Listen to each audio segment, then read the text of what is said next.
زما عزتمندو مسلمانانو ورونو د دې عظیم الشان روحاني محفل روح روا او کوم ته چې زموږ استادو انتظار دی شیخ الحدیث حضرت مولانا منظور میګل صاحب هغه تشریف راوړی دی او ان شاء الله یو دو درو منټو کې به هغه ختمه بخاری شروع کوي ان شاء الله.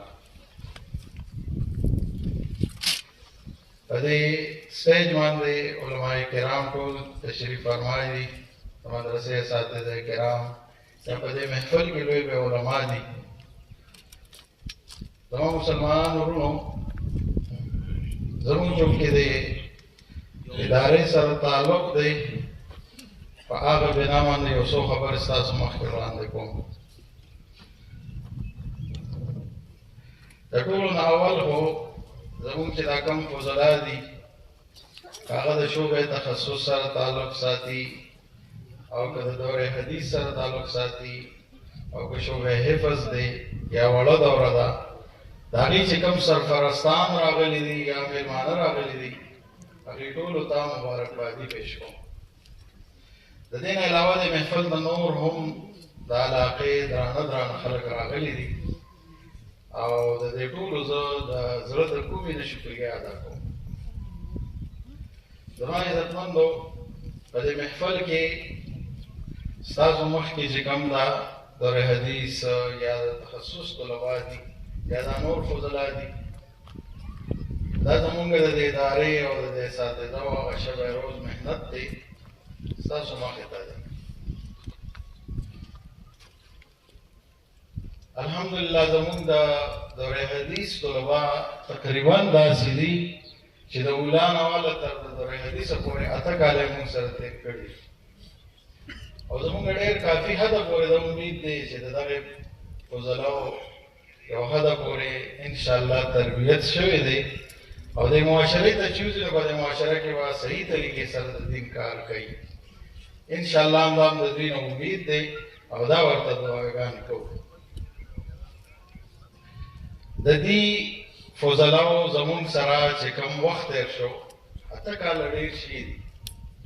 اوس د میډیا والا مانه تپوس کوي د دې فضلاو په دې جدایۍ تاسو ته څه محسوسېږي؟ نو بعضې خبرې داسې دي زما ذات سره تعلق ساتي او د استادانو د ادارې سره تعلق ساتي. ما هغې ته د دې داسې مثال دی لکه یو پلار وي د هغه بچي وي او هغه بچي تعلیم وکړي او د تعلیم نه پس د هغې تربیت وشي او چې هغې کامیاب شي نو هغه پلار یې د مجبورۍ یا د بیمارۍ یا د کمزورۍ حالت کې وي او دغه بچي چې وي نو څوک سعودي ته لاړ شي، څوک دوبۍ ته لاړ شي، څوک بهر ملکونو کې لاړ شي او خپله مزدوري کوي. دغه یو مثال دی. جدایي خو د دې فضلا په موږ باندې ډېره شاقه وي خو دغه دا چې د دې لپاره موږ دې سره محنت کړی چې معاشرې ته لاړ شي او معاشره کې دې یو صحیح طریقې سره کار وکړي او دا مو دوی ته په درسونو کې بار بار ویلي دي، ټولو اساتذه کرامو ته ویلي دي چې په دې معاشره کې به تاسو داسې کردار ادا کوئ چې دې مشرانو تاسو ته کوم پټکې په سر کړ او کوم اعتماد د رماندو کې چې دې اعتماد ته ټیس ونه رسوي. ځکه زمونږ فضلا چې وي هغې ته زمونږ زیاته دا خبره وي چې تاسو د خپلو اکابرینو لمن راټینګ او د خپلو اکابرینو په نقش قدم باندې وځئ. نو دا مو بار بار دوی ته نصیحتونه کړي دي او الله دې وکړي چې دا فضلا په هغه نقش قدم باندې روان وي او مخکې لاړ شي. زما عزتمندو بله یو خبره تاسو ته مختصر غوندې کومه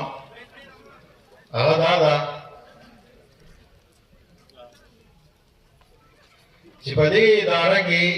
زموږ یو څو خصوصي شعبې دي چې هغه موږ روانې کړي دي. یوه شعبه زموږ